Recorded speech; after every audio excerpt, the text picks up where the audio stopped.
All right, everybody. Welcome back to the Bookish Dad. Uh, Super excited to have you all back. We are growing pretty rapidly, about 10 people a week. So thank you all so much for all your comments, your likes, your subscriptions. I really enjoy you commenting and chiming in, and uh, really excited about this next book. Today, we're going to be going over Heir of Fire, the next one in the series.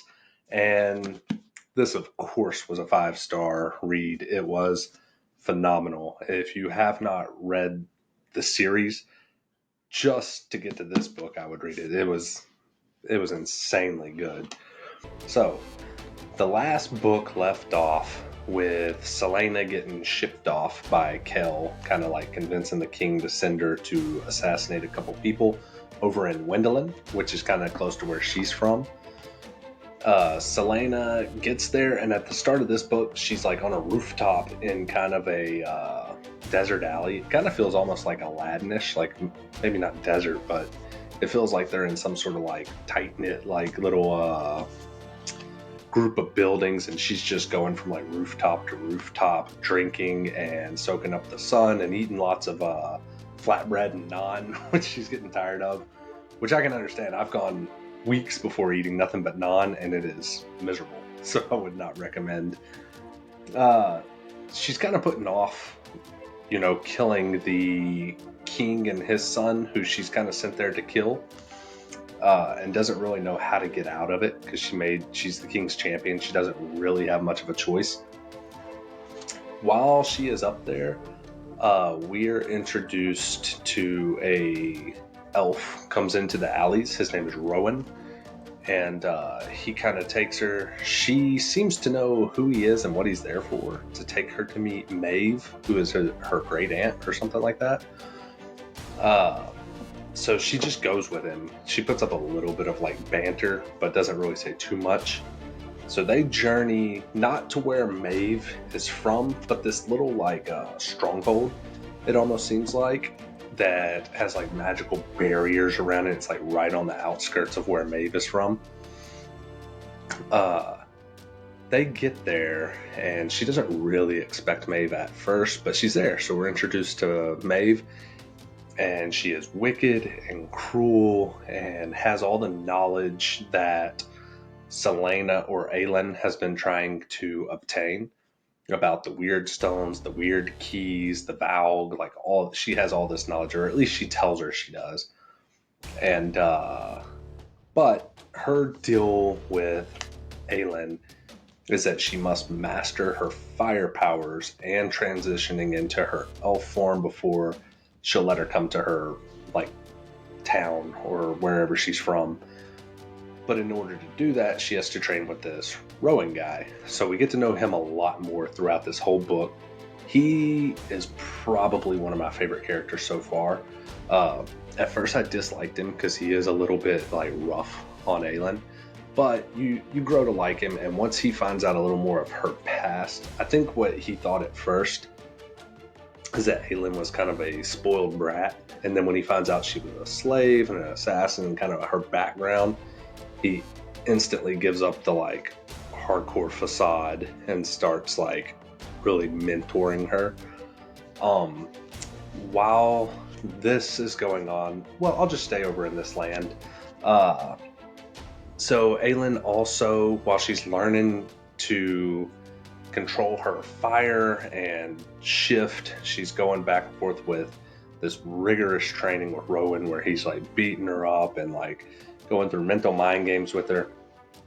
So when she's in the castle, we're introduced to two more characters in the kitchens, where she is doing dishes, cooking breakfast, and all her spare time is spent there with Luca and Imris. I think that's how you pronounce his name. Luca is a super likable young boy. He is like a chatterbox. He never shuts up. He's always bickering and bantering back and forth with everybody. And Imris, we find out, is the storyteller of the Fae. So it's pretty cool. Every night they all gather around him in front of the fire, and he tells all these like their history of everything. And Selena listens to him do this, and then she notices like a hawk perched outside listening, and come to find out that is Rowan, and finds out that he's been following her since she got there, which is pretty cool. He's a shapeshifter, or can shift into just a hawk. He also can control wind and ice, I believe, which is pretty cool. So he's got a bunch of neat little talents. So while she's over here, dead bodies start appearing like all over the place, and they do like a murder mystery, her and Rowan, which I thought was super cool. I liked that he not only was her mentor and trainer, but he like starts taking her out on little trips and journeys with him, and they get to know each other's background and a lot about each other. And she ends up helping him solve a lot of these like murders. And it turns out that there are Valg, which are those like demons from the last book that like get into people's bodies. There's like these Valg princes and an army of Valg being trained in one of the like alcoves or caves. They're like using the water systems and tunnels on this little island. So they know that an attack is imminent and is going to come. So she like picks up her training, starts really preparing, and Rowan starts kind of building defenses for the castle. Then once the attack finally does happen, Aelin just goes off. She uses all her fire training and digs deep, and just like she's like destroying these Valg princes in their darkness. But at one point, she does get captured, and so the Valg feed off your negative energy, so they like go into your head and take you through all your past memories instead of like bringing up new ones. And while they're in there, they just like feed off your misery. This I didn't really like this part. I guess it was kind of necessary because we learned more of her background, but she's in the middle of this intense fight, and then we just get stuck in her head for almost a whole chapter, it wasn't the worst. It's not a bad chapter by any means, but it took away from the fight. It was still, cool. Then Rowan's group, he's like part of a companionship, almost kind of like Dritz and his 4 companions, the 5. He's got like his 5 that are known throughout the kingdom. So apparently Rowan is like the most deadly fae in history. He's like centuries old. We find out all this, and his like little band of soldiers show up and help him without telling Maeve. So we also learned that he's like taken a blood oath to Maeve, so he can only do so much. He can't like defy her. She can make him do or say anything. I did forget, at one point there is this cave that they go to where Rowan is like gonna train Aelin. He ties the little boy Luca out in the middle of this pond, and does not know that there's this huge like dragon worm under the water. It's enormous with one big red eye, because one's missing, and it like starts coming up. It's this real intense scene that I liked a lot, where she's like trying to save this kid, and Rowan realizes he messed up by putting him out in the middle of this lake that he froze over. That whole scene is awesome. But also while they're in there, she finds a sword with a glowing hilt and a ring sheath in the sheath, which is super interesting. I'm curious to see what comes of that. But she like buckets the ring, sheaths the sword. While this is all going on, we can go all the way back to Rifthold. Kel and Dorian are kind of becoming friends again. They had a little bit of a like clash over Aelin, but now that she's gone, they're kind of on the mend. Kel, I still don't like. I hate his character, and I don't like him. But Dorian meets this girl, Sorsha. She's a healer. She's helping him suppress his magic so that the king doesn't sense it and have him executed. While this is all going on, him and her build like a little love interest, and he ends up falling for her, and they make a super cute couple. Adon, who I brought up in the last review, he was in the last book, is Aelin's long-lost cousin, and he is the general of the armies in the north, where the king is kind of making him slaughter and keep his own people under control. he comes to town and he tells them, oh yeah, my army's on their way. They're just taking their time. And while he's there, he is sneaking out and secretly meeting with rebels. So we find out that he is not the king's lackey. He is still trying to find his cousin, and he does end up finding out that Aelin is alive, and he gets super excited, which I love the energy he gives off. He's like super ashamed of everything he's done, and his only fear is that she'll be upset with him, but he still is willing to give up everything just to like see her again. So this whole book, he's just talking about like how much he loves her and misses her and can't wait to see her again. He's a super cool character. Him and Rowan are probably my two favorite right now. While this is all going on in the castle, we're introduced to a new character too. So it gives us a first-person view of a girl named Manon, who is a heir to the throne of the Blackbeak Coven of Witches. So she is this witch princess, and she is a badass. She is awesome. I think it describes her as like beautiful with like long silk hair and looks super young, even though she's like ancient. She's got iron teeth and claws, and she's ruthless to the core. So we're introduced to her, and her mom summons her and all these other like witches, and they all go to the king and meet up with his like Duke Barrington, and are told that they are going to lead an army of dragons, learn to ride them, fly again, since there's no magic and they don't have their brooms. And in exchange for helping the king lead armies of dragon witches, which sounds terrifying, they are told after the wars and all of this, they'll get their land back and they'll get to keep the dragons to go kind of rule their land. So they're obviously all in. They're ruthless and they love flying, and I don't know what Aelin is going to do. It seems way too overpowered. So she is a super cool character.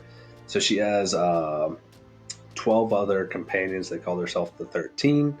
They are the most ruthless, badass, like precise witches or witch coven. And they're almost like warriors. I wouldn't call them witches. They're more like a female ancient warrior group. They operate together.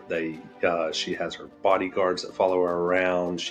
They set up corridons, and like they're very militaristic, which I liked it a lot. That it wasn't just your run-of-the-mill witches that are like brewing pots of stew and sitting in these little hutches by themselves and are old and mangled. It's actually quite the opposite. They travel in groups, or at least they like to be in a group. Instead of brooms, they're going to get dragons, and they have like long silver flowing hair and red hair, and they use their looks to seduce men, and they're a very cool part of the book. In this book too, they get to pick out their dragons. I'm not going to go too in depth on the dragon picking out, because my favorite part of this entire book is them picking out their dragons. She does end up, picking the one she wants the most, because she is like the biggest badass of the witches. And he ends up being interesting. So he keeps he'll like flop down in the grass and smell flowers. He seems to have almost a good streak in him. And then Manon throughout the book too, she like saves another witch's life, which is like unheard of, and keeps doing things. So Aelin may not have her hands as full as I thought. It almost seems like they're building it up, or Sarah's building it up to where some of the witches are good, and maybe even some of the dragons are inherently good and have been trained to be evil. So that's a very interesting take on witches and dragons, and they won't just be demonic and evil. Maybe they were bred like that and they weren't born like that. I really liked that aspect. While they are doing their whole like learning to fly dragons, we'll say building their aviation team, going back to Selena.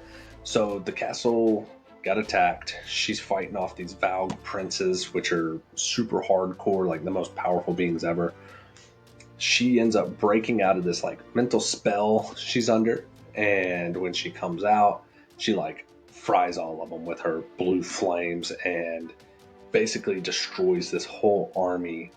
And once that is all said and done, and Aelin has saved everybody, at the same time, back in Rifthold, we have a huge event take place. So the king summons Adon, Kel, Sorsha to his chamber, which I was instantly knew what was up when Sorsha was in there. I was like, oh, they're all screwed, keeping secrets. Turns out he knew about his son having a strain of magic this whole time and has just been trying to push him to use it. So as a final like push, he executes Sorsha, and it's sad, it's horrible. Dorian had just fallen in love again since Aelin left, and started building up his little love life, and the king ends it. At the same time, Dorian like unleashes his magic, but the king has more powerful magic and just overwhelms him. He's like, finally, use your magic, and comes and puts a little collar on him and like leashes him. And a demon is in it and just instantly takes over.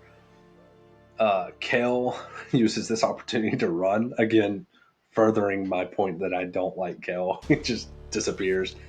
Adon tells him, look, let them live. I'm the traitor. And he's like, no, I won't let her live. And captures Adon, throws him into prison. He's like, maybe your cousin will come. So I guess he knows that Aelin's alive and that they're cousins. So that's kind of where that left off. Is Dorian's enslaved, Adon's in prison, Kel's a traitor to the throne and hid, and Sorsha got executed. So that was a super depressing ending. But like I said, at the same time, on the other side of the island, it was super exciting and happy because Aelin ended these demons and is about to... This book ends where Aelin is on the shore. She tells Rowan, look, don't follow me. They've become like, I wouldn't say a couple, but very like together. Actually, before the shore, I can't believe I left this out. She goes to meet Maeve because he's like, obviously she's powerful enough to, meet her. She finds out everything she can from Maeve, which isn't much, but then like unleashes all this fire that's not hurting anyone, but it's covering like everybody in this town, and says, look, let Rowan go or I'm just gonna fry everybody. And Maeve tries to like call her bluff, but Aelin also pulls out this ring and she's like, I think this belongs to you. And Maeve's like, please give it to me. So she like throws it to her. She releases Rowan. Rowan immediately comes over, like gets on his knees and takes a blood oath to Aelin and becomes her like first huge member of her court. He's like her prince / bodyguard and the biggest, like hardest elf in the world. So that's a huge plus for Aelin's little army getting started. Now to what I was saying. So they're on the shore and she tells Rowan, look, you're going to stay here. I'm going to go back to Rifthold and see what's going on and fix everything. And she's about to hop on a ship and it ends. One thing I did leave out that I forgot about was we're introduced to skinwalkers in this one. They don't play a huge part, but they are cool. They're like these little beasts or monsters that like kill people and wear their skin. I mean, kind of like what it sounds. And she actually uses them at one point to... She like tricks them into attacking the Valg Prince because she thinks they're super powerful and that all these skinwalkers will just devour him. And it ends up the opposite. So this prince slaughters all of them. That's just an idea of like how powerful these princes are. And she fought and killed 3 of them. Again, this book was phenomenal, amazing, 100% a 5-star, and probably the best I've read in the series so far. I hope all of you enjoyed this review. I hope that I did this book justice, and I hope that you all have a great week. Continue to comment, like, and subscribe. It really helps the algorithms. And I hope you all have a great week and look forward to the next book. I'll get to it this week and we'll have it out next week.